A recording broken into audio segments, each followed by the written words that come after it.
মানুহে আমাৰ ভাগ ভাগ কৰি আছে। ভক্তি কৰাৰ তেতিয়াহে সাৰ্থকতা হ'ব যেতিয়া 5 প্ৰকাৰৰ গৰ্ব নাথাকিব। সেইটা হ'ল জাতি, বিদ্যা, মহতঞ্চ, ৰূপ, যৌৱন। জাতি, বিদ্যা, মহতঞ্চ, ৰূপ, যৌৱন এই বছৰ মানে জাতিৰ মই উচ্চ জাতিৰ বুলি যদি গৰ্ব কৰিছে ভকতি সিদ্ধ নহয়।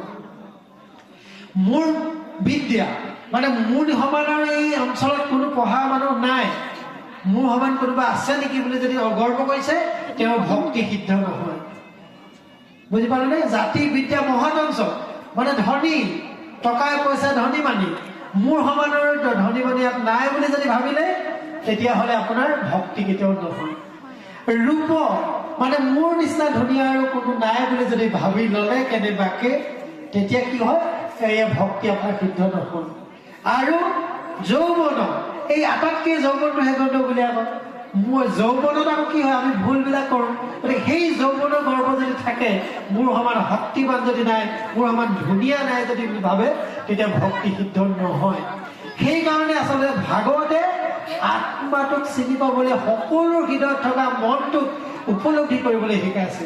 গতিকে সেইকাৰণে ভকতিৰ জৰিয়তে এই কথাখিনি শিকায়। সেইকাৰণে আপুনি যদি চাওঁ উদ্ধৱে ভগৱন্তক উপলব্ধি কৰিব পাৰিছিলে কাৰণে তেওঁ উচ্ছিষ্ট খাইছিলে। ভগৱন্তক উপলব্ধি কৰিব পাৰিছিলে কাৰণে